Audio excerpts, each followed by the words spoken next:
very warm welcome. You are watching Gravitas with me, Maudie Gambhir. Let's get started.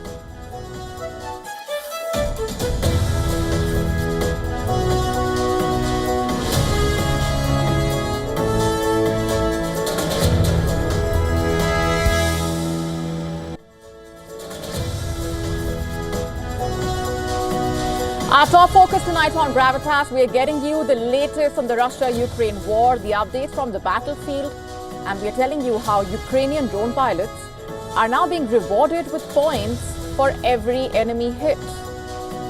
Here's a look at what else is lined up for you on the show tonight. We are telling you how Donald Trump is trying to pit the United States against Europe on Russian oil. As US-Venezuela tensions shoot up, what lies ahead? We're getting you the latest. All this and more coming up.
A new brutal game unfolding on Ukraine's front lines, where drone pilots are hunting Russians not just for survival, but for points. Kiev's military now rewarding confirmed kills with digital bonuses, turning the killing fields into a blood-soaked leaderboard in a way. In fact, all this as Russia is slamming Ukrainian cities with drone and missile blitzes, and Ukraine is countering with bold strikes deep into Russian territory.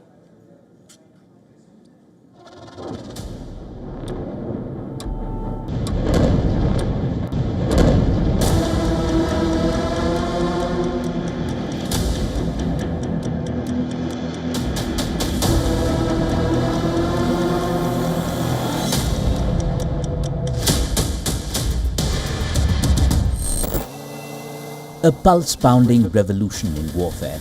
Ukrainian drone pilots are now rewarded with points for every enemy hit. 2 points for a dead Russian infantryman, 5 points for destroying a tank. Welcome to Ukraine's gamified battlefield, where kills convert to credits and death becomes currency. Of course, everyone is involved because it's a great incentive for the unit. Everyone is motivated, and now we have also made it so that you get the most points for enemy infantry. Accordingly, everyone is motivated to destroy manpower first and foremost.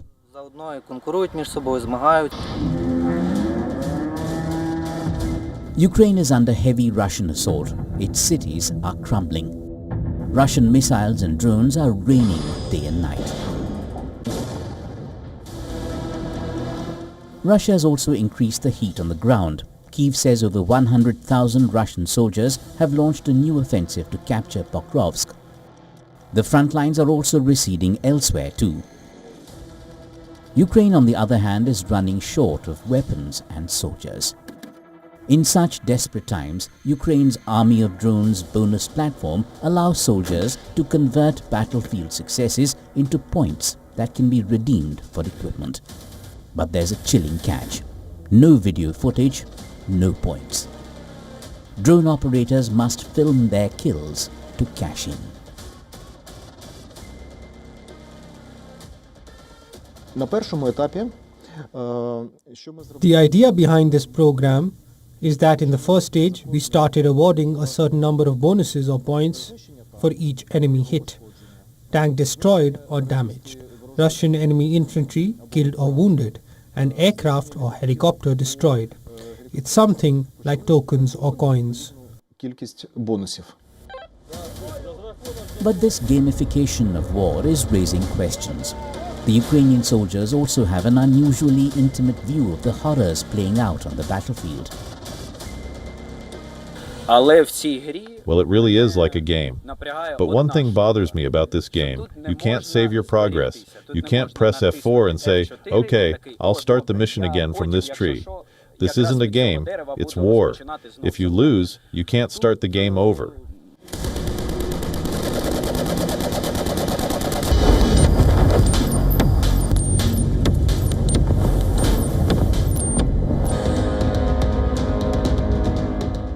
Russia pounds Ukraine with unrelenting fury.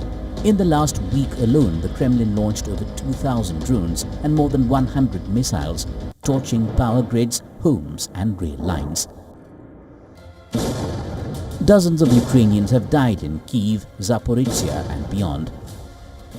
But Ukraine's drones strike back, crippling a Russian refinery near Moscow and blasting ships and radars hundreds of kilometers from the border. As the bodies pile up and the points roll in, Ukraine's war becomes a high-tech duel of nerves, cool and conscience. In this savage leaderboard, only the fastest, smartest and deadliest win. And losing is not an option. Bureau Report, WION World is One.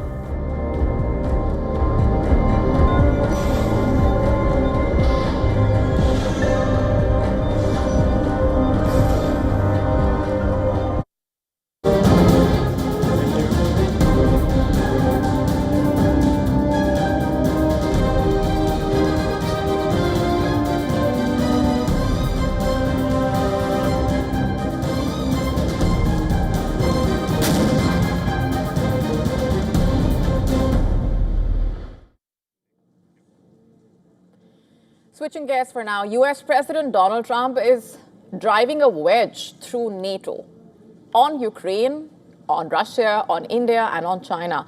And if it wasn't obvious before, his latest statement shows that the US and Europe are moving in opposite directions. And the entire unity of the Western alliance is now under strain. This week, the US president told European leaders that they must stop buying Russian oil, accusing them of financing Moscow's war against Ukraine, and demanded that they place economic pressure on China, which he claims is bankrolling Russia.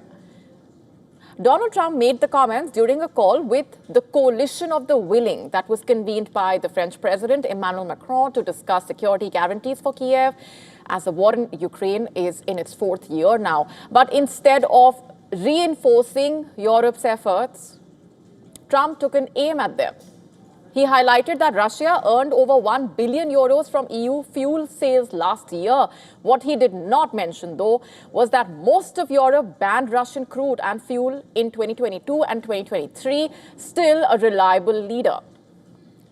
The exceptions are Hungary, Slovakia, and the loopholes via imports refined in countries like India. That this Trump administration continues to single out India and its ally with 50% tariffs for all of America's problems in Europe is an irony that is not lost on anyone. Even so, Trump sees the chance to accuse Europe of hypocrisy while avoiding new sanctions on Moscow and Beijing himself. And the contradictions continue to run deeper. Trump has imposed sweeping tariffs on dozens of countries like India while sparing the Kremlin. He has escalated a trade war with allies, but not with Russia. At the same time, Trump insists this is not America's war, pressing Europeans to bear the burden of Ukraine's defense.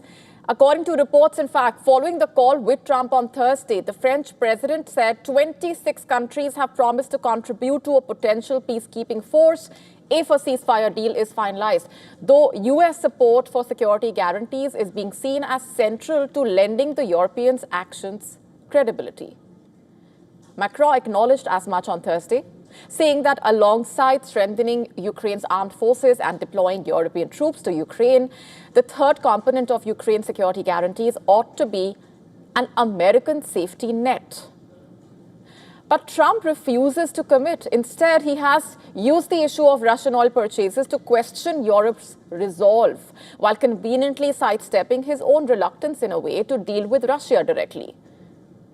Just last month, Trump had pledged to participate in post-war security guarantees for Ukraine after hosting Zelensky and 7 European leaders at the White House. Then, top Trump administration officials like the Secretary of State argued that Europe should take the lead. The US has reportedly indicated to allies it is open to playing a role, albeit a limited one, as far as providing security guarantees to Ukraine is concerned. But Trump, like his predecessor Joe Biden, has ruled out putting American boots on the ground. The outcome seems to be clear. While Europe is moving towards deeper military commitments, Washington under Trump is pulling back. It is lecturing allies and the world, but offering little of its own, it seems. Meanwhile, Ukrainian President Volodymyr Zelensky, who was also on the call on Thursday, has urged greater pressure on Russia and on all countries trading with Russia. He has stressed Ukraine's need for stronger air defenses and warned against Putin's suggestion of talks in Moscow. For Trump, it's a balancing act. Publicly, he threatens Putin with severe consequences, but privately, he fears undermining negotiations, it seems. He scores Europe for energy ties while shielding Russia from direct tariffs. He calls on allies to squeeze China, yet refuses to take that step himself. This is the picture of America under Donald Trump, pressuring partners, escalating trade wars, and placing the burden of defense on Europe, all while driving the deepest cracks through NATO and straining even strategic friendships like India, as Washington's allies begin to wonder whether the United States stands.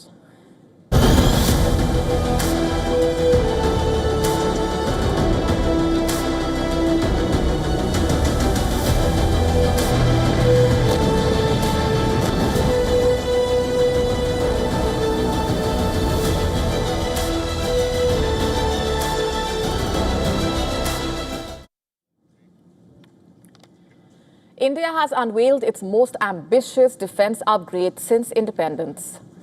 A 15-year roadmap, reportedly, that promises to transform the Army, the Navy, and the Air Force. It envisions adding to its arsenal nuclear warships, hypersonic missiles, and artificial intelligence weapons.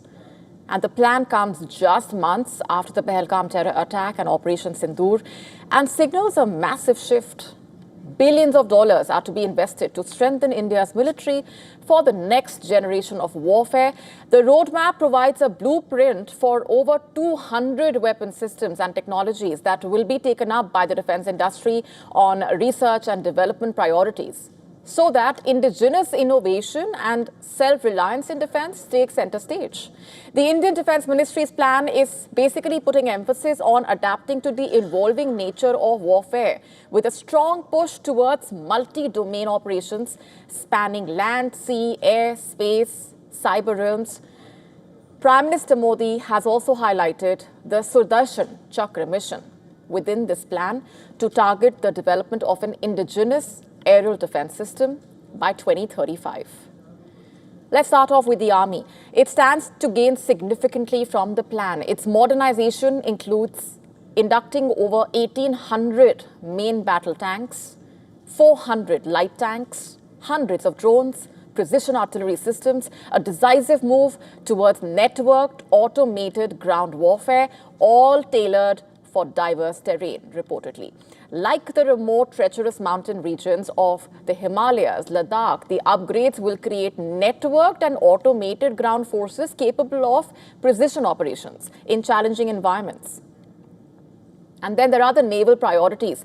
For the Navy, a third aircraft carrier expected to be nuclear-powered, 10 next-generation destroyers, new landing platform docks, and for the first time, Indian-made fighters taking off from Indian decks. The plan is to expand India's blue water capabilities with a strong emphasis on nuclear propulsion and carrier-based operations. It will strengthen India's maritime security and power projection in the Indo-Pacific region.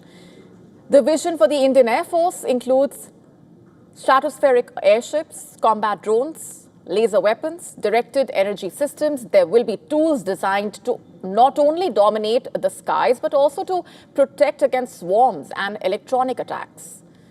And then there are the technologies of the future. At the heart of the 15-year roadmap, reportedly, is the push to integrate disruptive weapons. India has plans to deploy at least 500 hypersonic missiles with the speed to outrun interceptors. AI is set to take center stage, powering unmanned systems and managing battlefields with autonomous decisions. Directed energy weapons will also feature, including tactical high-energy lasers for anti-satellite operations and electromagnetic pulses to disrupt enemy radars, missiles, and drones. Perhaps most importantly, bordered by China and Pakistan, both nuclear rivals, India is also cutting dependence on foreign suppliers, leaning instead on homegrown defense giants like HAL, while expanding partnerships with private industry. What's the bigger picture then? With a defense budget of more than 6.8 trillion rupees, that's nearly $77 billion, India is already the world's fourth largest defense spender. And so with this roadmap, New Delhi is making it clear the wars of the future, be it on land, sea, air, cyberspace, will be fought with Indian technology built for Indian strategy.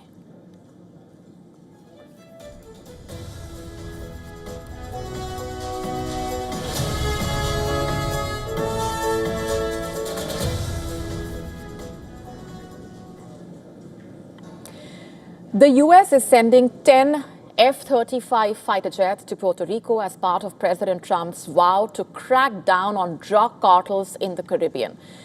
The deployment of the aircraft comes amid heightened tensions over Washington's buildup in the region, where the Pentagon said 2 Venezuelan military planes buzzed a US ship. Earlier in a statement, the Pentagon cited what it called a provocative maneuver and said it was designed to interfere with the US counter-narcotics operations, hitting out at President Maduro. The US Department of Defense said the cartel running Venezuela is strongly advised not to interfere with any other operations by the United States.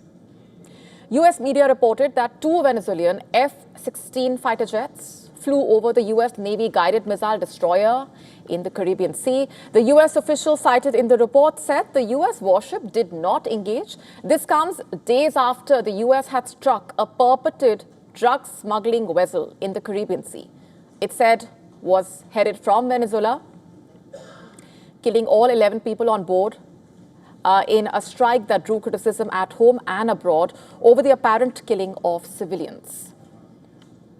In fact, the US has sent several ships carrying some 4,000 sailors and Marines to the Caribbean in what officials have described as an effort to crack down on narco-trafficking. The move prompted speculation that Trump, who has vowed not to involve the US in more foreign entanglements, may be seeking to push Maduro from power.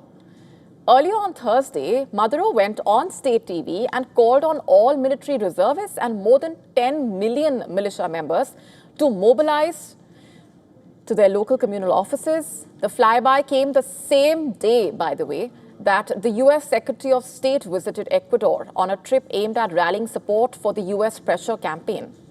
Rubio has said America was prepared for more such strikes against Venezuela and signaled that the US was willing to take even more aggressive action. The Defense Secretary, meanwhile, and Rubio have defended the US strike and warned that more could follow, saying the US government aimed to send out a message to drug traffickers.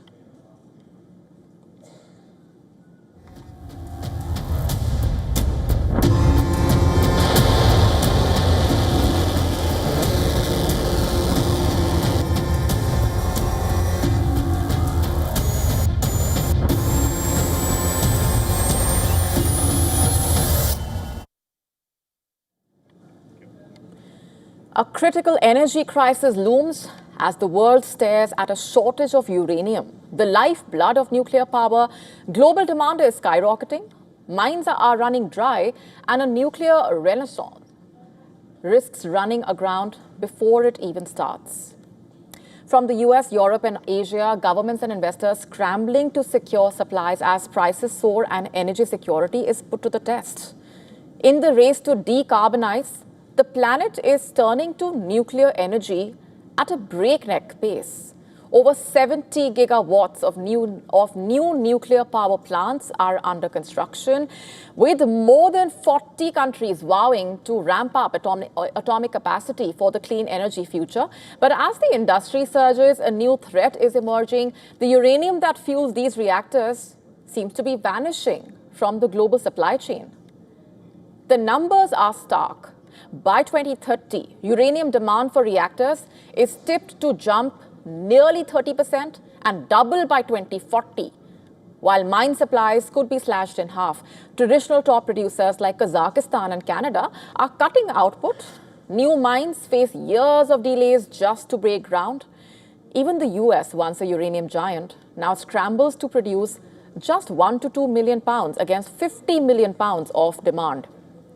Squeezed by a collapsed workforce and technical expertise lost to decades of downturn, the World Nuclear Association sounding the alarm. Global uranium requirements could nearly double by 2040. Yet output from the existing mines is set to halve.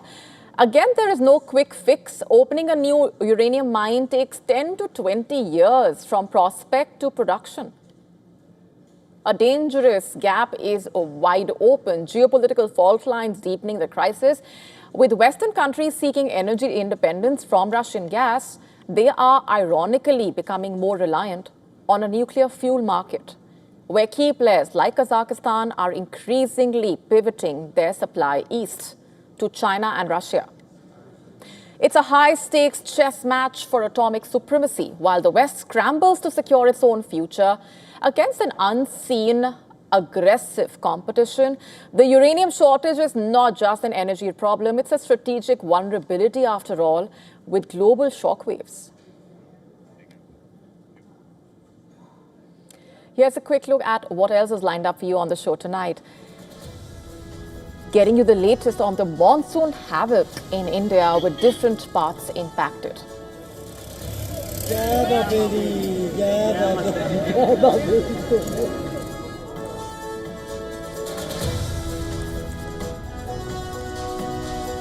Telling you about the situation on the ground in Afghanistan, where rescue teams are racing against time as aftershocks continue.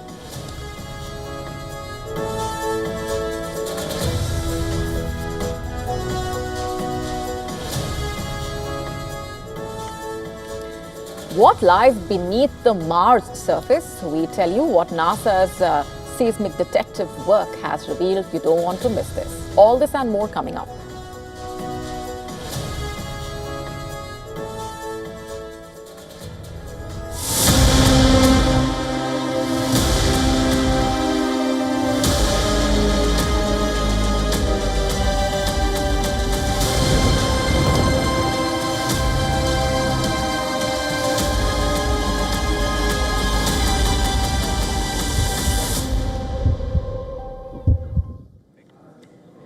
Shifting focus now to Gaza. Tomorrow will mark 700 days of the Gaza war and counting since Hamas carried out its massacre in southern Israel on the 7th of October 2023.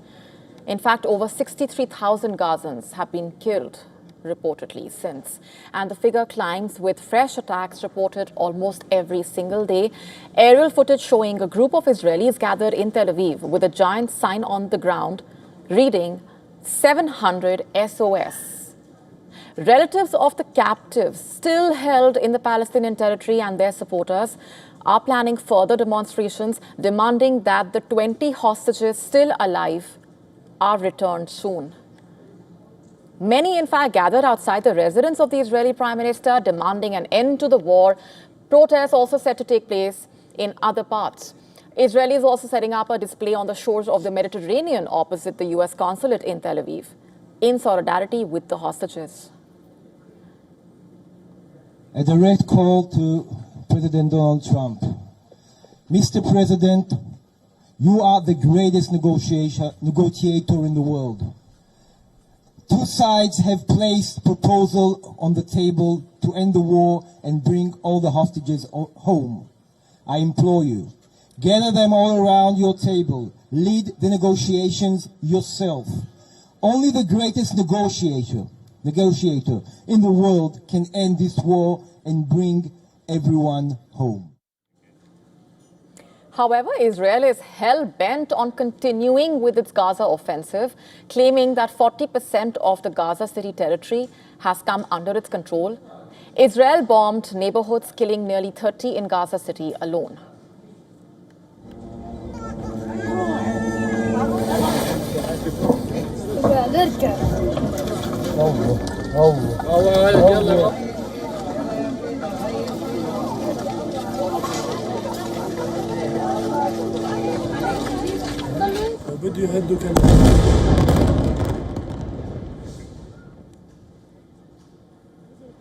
An Israeli strike also brought down a 14-story building in Gaza City, with the military saying that the building was being used by Hamas.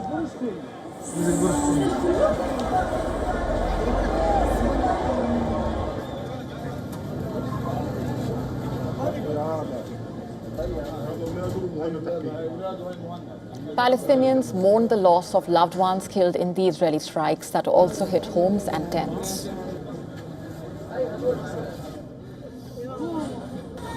مستهدفين الخيمة خيمة نايمين فيها لا بالهم ولا نايمين والأطفال نايمين هم وأمهم وأبوهم لسه دوب خاشش عليهم هيك يستهدفوهم كل العيلة هيك تروح كل العيلة تروح ايش نقول لا إله إلا الله أحسن من كل حاجة. The Israeli army has released footage showing strikes that killed the spokesman for Hamas armed wing, Abu Obeda, last week. This was earlier confirmed by the Israeli defense minister in a social media post. An image of Obeda was also released with the former head of Hamas's armed wing, Mohammad Dief. Hamas, on the other hand, has released a new video of a hostage. According to the Jerusalem Post, in the video, he said that he could not believe he was still alive after 22 months of the war and that he was being held in Gaza City. He also said he and the remaining hostages would remain in Gaza City during the upcoming IDF operation. Israel has rejected the acceptance of the ceasefire deal by Hamas, calling it a spin, indicating that it will not stop unless all conditions are met unequivocally. Israel's offensive has also sparked international criticism, with the UNICEF saying on the Gaza famine, I'm quoting, "The unthinkable is already here, wiping out traces of childhood from the war-torn land." The United States also has imposed sanctions on 3 Palestinian human rights organizations for their role in supporting the International Criminal Court's investigation into Israeli officials, a decision welcomed by Israel but denounced by the rights advocates as a blatant assault on justice. This came after the court issued an arrest warrant for the Israeli Prime Minister over alleged war crimes in Gaza.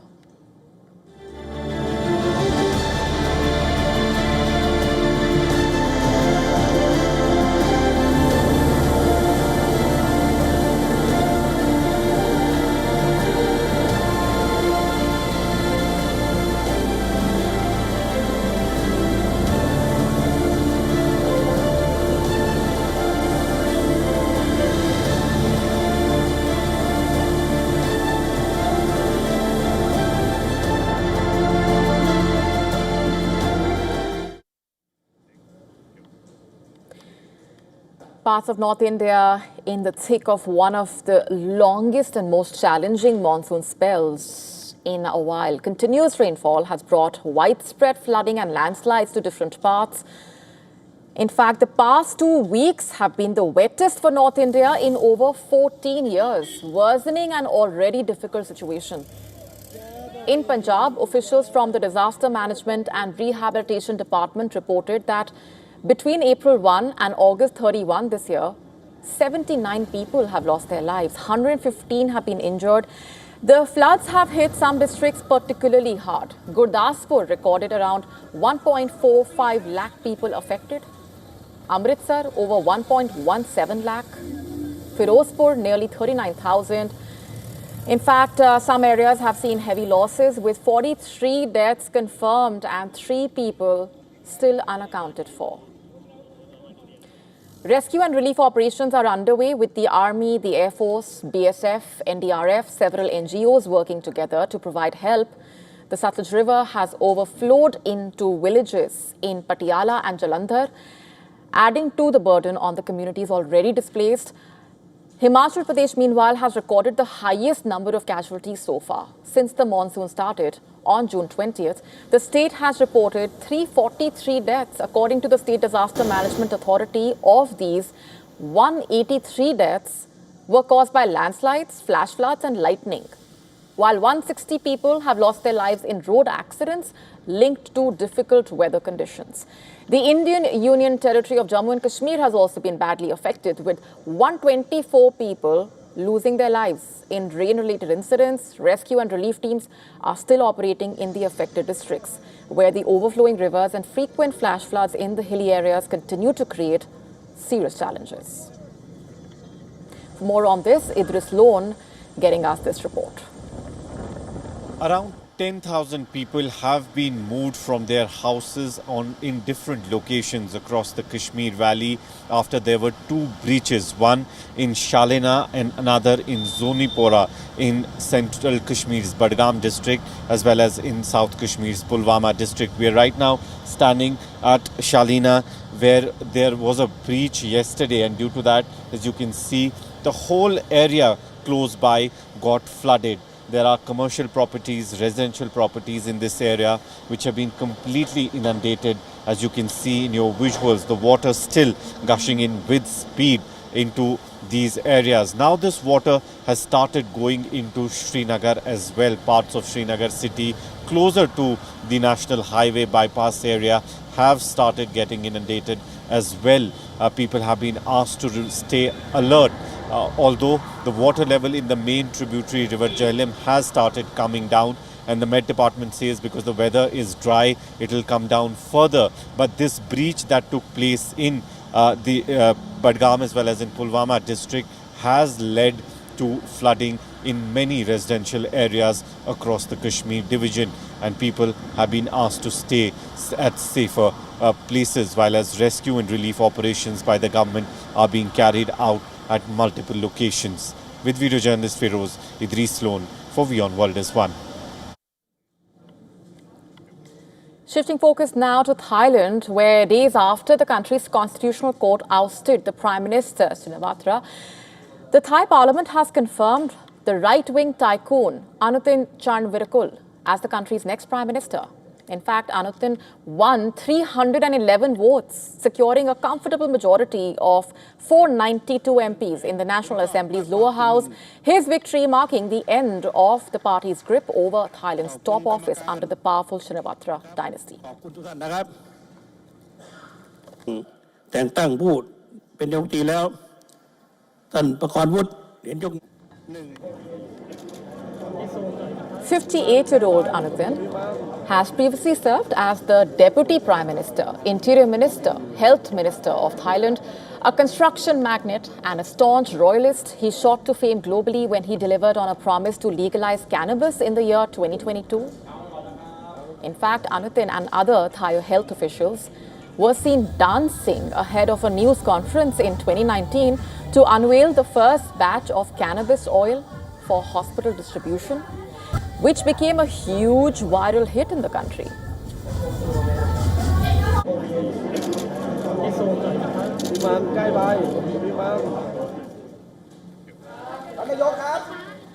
Anutin's party is the third largest in the parliament and received support from the opposition People's Party, the largest political group.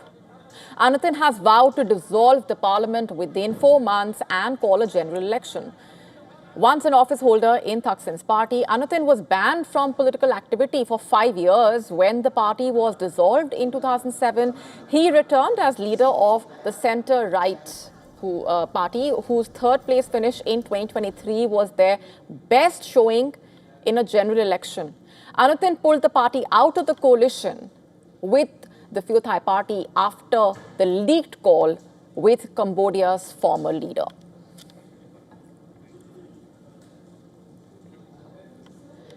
A deadly earthquake ripped through eastern Afghanistan, rescue teams racing against time as aftershocks continue to shake the shattered towns. Yet, women trapped in both rubble and Taliban's laws are in a way being left to die as the death toll climbs past 2,200 and over 3,640 people are injured. Take a look.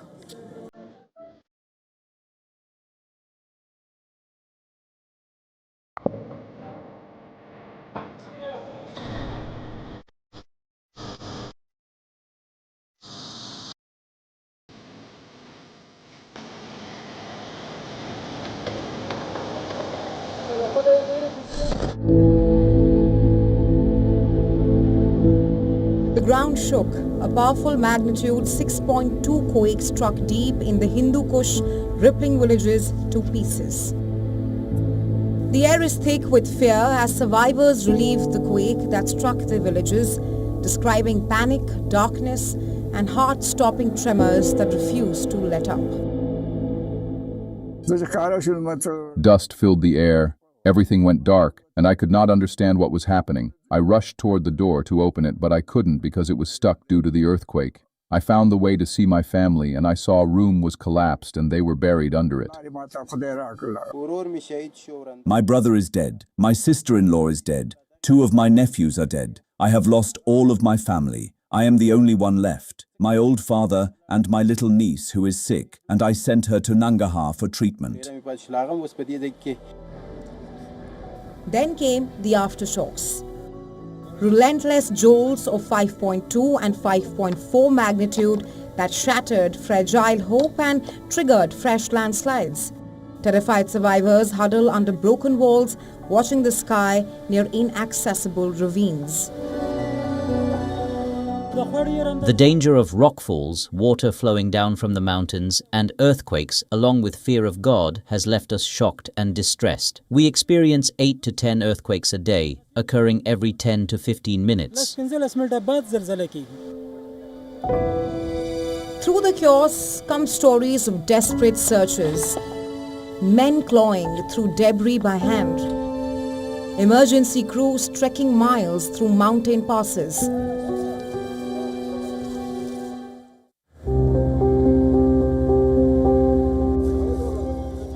But for Afghan women, a darker truth lurks in the ruins. Taliban law enforces a brutal rule. No man is allowed to touch an unrelated woman.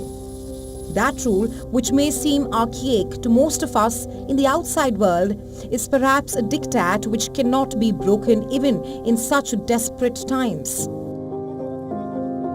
The danger of rockfalls, water flowing down from the mountains, and earthquakes, along with fear of God, has left us shocked and distressed. We experience 8 to 10 earthquakes a day, occurring every 10 to 15 minutes.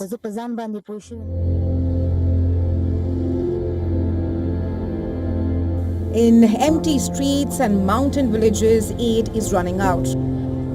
India and Russia are among the nations which have rushed critical supplies including tents, medicines and other items. The UN and world agencies warn of surging need. Food, shelter, medical care, hospitals overflow, tents sprout in ruined squares. But for many women, rules and rubble have become a deadly prison. The true toll may rise for days as invisible casualties remain unreached. Their voices lost in a system that does not see them. Bureau Report, WION The World.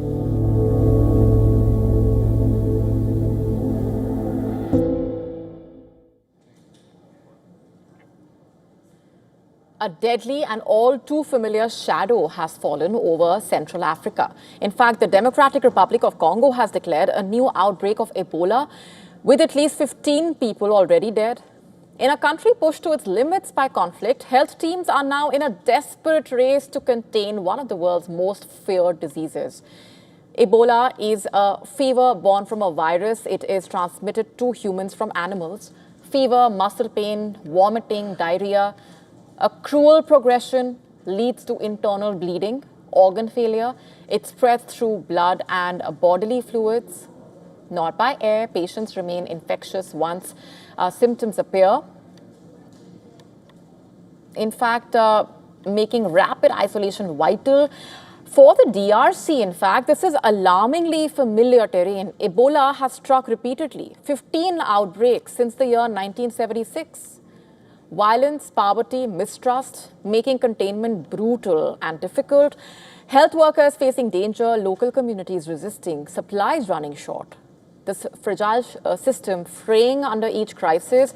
Global responders, meanwhile, have mobilized. The World Health Organization is deploying experts, testing labs, PPE, treatments, and the vaccine to stem the tide. Community outreach and surveillance are ramping up. As Congo fights on, the virus knows few limits, threatening lives and draining hope and raising fears of yet another catastrophic spread, possibly. And more on this, our correspondent getting us this report. Through a 34-year-old pregnant woman detected a few weeks ago, DRC is once again faced with the Ebola surge, as about 28 suspected cases with over a dozen deaths recorded so far, including health workers. Thankfully, lab tests have confirmed the Zaire strain of the Ebola virus, a highly deadly but vaccine-preventable variant. But the challenge now is deploying logistics to get vaccines to every corner. Now, authorities say the WHO teams are already supporting the response, deploying experts and medical supplies needed to protect health workers and care for patients. This is the first Ebola outbreak in the DRC since 2022, when a smaller outbreak in Equator province was contained in under 3 months. Health officials are leaning on the country's extensive experience with Ebola, but with transmission ongoing, case numbers are expected to rise. From Lagos, Nigeria, Louisa Olaniyi, WION, World is One.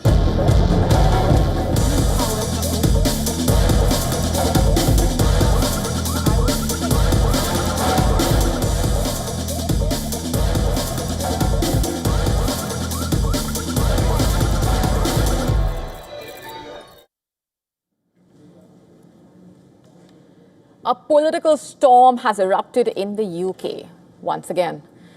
In fact, the Deputy Prime Minister has resigned amid a mounting tax scandal. Her departure has triggered a high-stakes cabinet reshuffle. The UK Prime Minister has now appointed David Lammy as the Deputy Prime Minister. Lammy also serving as the Justice Secretary. And his position of Foreign Secretary has now been handed over to Yvette Cooper, who till now was the Home Secretary. But that position has now been given to Shabana Mahmood, stepping down as Starmer's #2 and also the Housing Secretary after admitting that she underpaid stamp duty on purchase of a flat. In fact, she had skipped stamp duty, reportedly, of £40,000 on this purchase and also used £160,000 from a trust set up for her specially abled son, and falsely classified the flat in South England as her primary residence. She initially claimed legal advice absolved her, but investigators and her legal team saying otherwise. The case against her, she says, in fact, she actually removed her name from the deeds of a separate property in her constituency, meaning that the new apartment is the only property that she owns. Prime Minister Starmer, who had refused to sack her despite the clamour against her, has written to her saying, and I'm quoting here, "You will remain a major figure in our party." The Prime Minister backing his deputy in the Parliament on Wednesday, saying that he was proud to sit alongside her. The Prime Minister faced tough questions about when he knew of the error as well. In fact, a self-described proper working-class woman, she, without any major qualifications to back her up, entered high office in the wake of a landslide election victory, serving as both Deputy Prime Minister and the Housing Secretary. She was one of the most coveted candidates for the post of Prime Minister, backed by Starmer himself, but that escalation has been cut short after her fall from grace. In towns across England, flags are flying high. Union Jacks and the Red Cross of St. George are being draped over houses, strung across streets, as they say it is about pride and belonging. But critics are warning that the symbols risk being used as a rallying cry by anti-immigration activists as well as far-right groups. Our next report telling you more.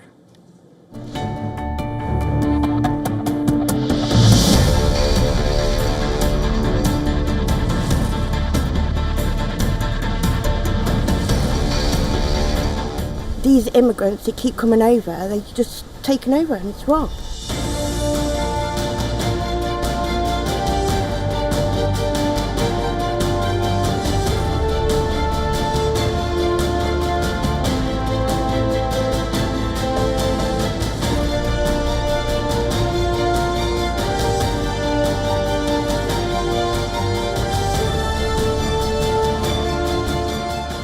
Help get all the illegal immigrants out so that we can all feel safe. Our women and children should feel safe. But it's a good thing to get all the communities out together and to let us have a voice. We need to all start talking and voicing our opinions more. I think Britain went too quiet.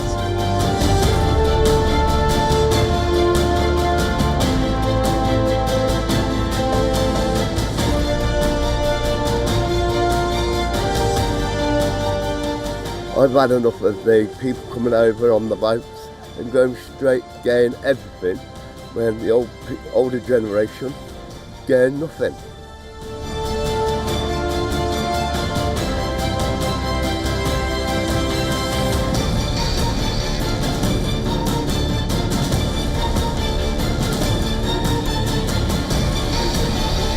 And I think it's an act of intimidation.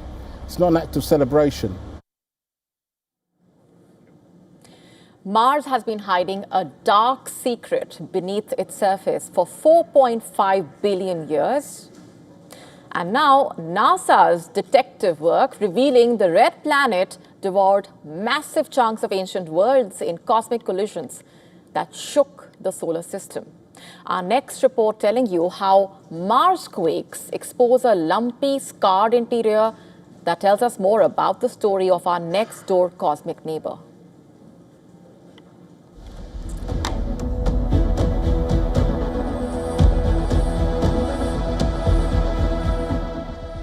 Mars has long teased humanity, a frozen, silent mystery adrift in the night. Mars is not what it appears. Beneath that serene, rust-colored surface lies a graveyard of worlds. Ancient fragments from cosmic catastrophes that shaped our solar system's bloodiest chapter. What appear to be fragments from the aftermath of massive impacts on Mars that occurred 4.5 billion years ago have been detected deep below the planet's surface. The red planet literally ate other worlds. NASA's InSight lander became Mars's first seismic surgeon. The extremely sensitive instrument recorded 1,319 Marsquakes before the lander's end of mission in 2022. Each tremor sent waves through the planet's interior, revealing secrets buried for centuries. The discovery is staggering. What we're seeing is a mantle studded with ancient fragments. Their survival to this day tells us Mars's mantle has evolved sluggishly over billions of years. Mars preserved what Earth destroyed. Early collisions on Mars broke apart and mixed pieces of its original crust and mantle, along with possible debris from the impactors, into the planet's molten interior. In a sense, the cosmic violence became planetary archaeology. The data analyzed by scientists at NASA reveals 8 Marsquakes that contained unusually powerful waves that slowed down deep in the mantle. These anomalies weren't accidents. They were evidence of alien geology trapped inside Mars. Mars has a liquid iron alloy core at its center. Using seismic data, scientists have made the first observations of seismic waves traveling through Mars's core, which is solid like Earth. It is surrounded by a liquid outer core. Each Marsquake tells a story written in seismic waves, waves that change as they pass through different materials, creating a geological X-ray of Mars's wounded interior. The red planet's bloody history continues, revealing itself through tremors that echo across billions of years. Bureau Report, WION, World is One.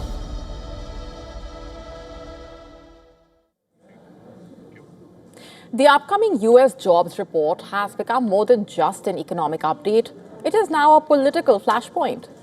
President Trump's decision to fire the head of the Bureau of Labor Statistics, raising concerns about the independence of the government statistics in a way. Economists are warning that undermining confidence in this data could have long-lasting consequences, given that it is closely watched by businesses, investors, global policymakers. Analysts saying the bigger story here is the clear loss of momentum in the labor market. Hiring has slowed, job openings have dipped, workers are finding it harder to secure positions. Goldman Sachs expects that August report will confirm this softer trend, pointing to seasonal challenges that often make August numbers appear weaker. Other economists stressing that while the slowdown is not a collapse, it marks a turning point in how resilient the US job market really looks heading into the end of the year. The jobs report is also critical for the Federal Reserve. With inflation cooling and hiring softening, the central bank is widely expected to shift its focus from price stability to job creation. A disappointing August report would likely reinforce expectations of a rate cut later this month. For workers, businesses and policymakers alike, the data could shape how the economy navigates the crucial holiday season and the months ahead.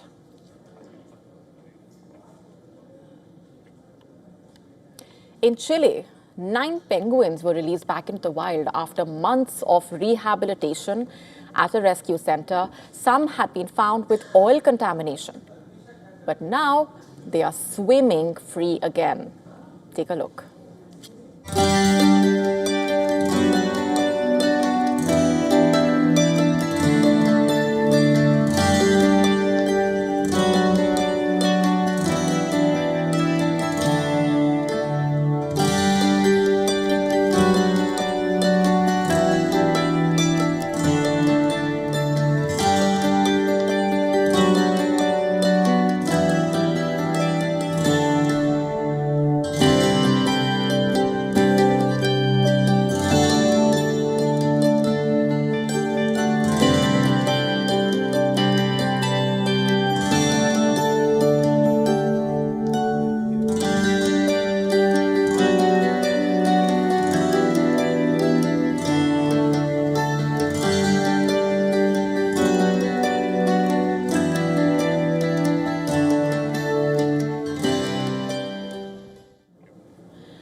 And with that, it's a wrap on this edition of Gravitas Tonight. This is me, Molly Gambhir, signing off. Thanks very much for watching. Have a good weekend. Stay tuned.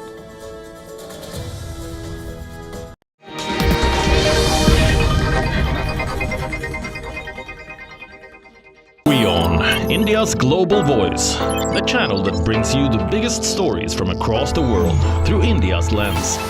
Now available in more than 190 countries worldwide. Because we believe that the world is one. Watch us in Africa, Europe, USA and Canada, South America, Asia Pacific, Middle East and North African regions. Also available on these digital platforms across the world. WION, World is One. From the bustling trading floors of Wall Street to the vibrant exchanges of Asian stock markets, WION breaks it down for you to make sense of what's happening, as we reveal the key factors behind events, strategic battles, and the game-changing business decisions that shape the world. We bring you all of this and more on World Business Watch.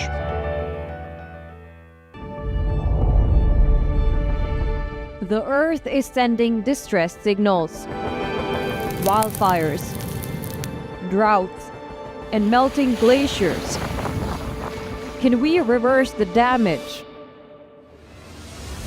Explore the harrowing effects of climate change. It's a wake-up call. Global emergency. Climate Tracker on WION World is One. WION, India's global voice. The channel that brings you the biggest stories from across the world through India's lens. Now available in more than 190 countries worldwide. Because we believe that the world is one. Watch us in Africa, Europe, USA and Canada, South America, Asia Pacific, Middle East and North African regions. Also available on these digital platforms across the world. WION. World is one.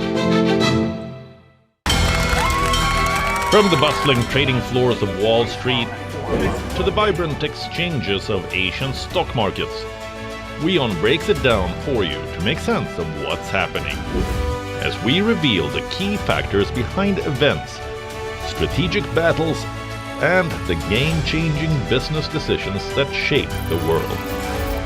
We bring you all of this and more on World Business Watch.